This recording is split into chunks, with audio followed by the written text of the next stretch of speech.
The closure of non-essential offices of the government due to lack of approval on the government programs budget for the upcoming fiscal year is what happens in a government shutdown.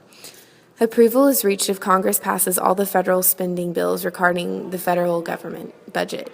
If an agreement is not achieved, a government shutdown will close, and many federally run operations will come to a halt for federal employees unless they are considered essential. Some organizations still stay open by running on cash reserves, but once these run out, if a solution is not found, they will also close.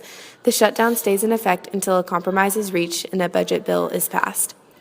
Government shutdowns have happened in the past and could affect any government processing functions such as passport applications, law enforcement recruitment and testing, or Social Security card applications.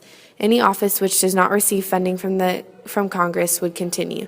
For example, the Federal Reserve would continue operating, and the post office, being owned and not operated by the federal government, would also continue to run.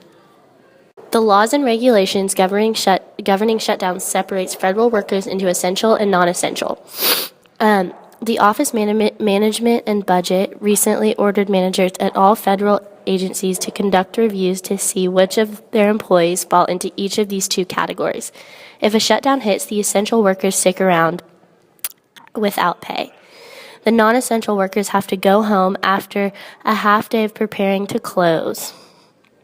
There are a whole bunch of key government functions that carry on during a shutdown, including anything related to national security, public safety, or programs written into permit law like Social Security. Here's a partial list. For the national security, including the conduct of foreign relations essential to the national security or safety of life and property, that means the U.S. military will keep operating for one. So will embassies abroad. Any employee who conducts essential activities to the extent that they protect life and property. So example, air traffic control stays open, so does emergency medical care, border patrol, federal prisons, most law enforcement, emergency and disaster assistance, overseeing the banking system, operating the grid power, and guarding federal property. The government shutdown is not a new concept. In fact, the entire concept itself was brought to fruition by the Budget Act of 1974.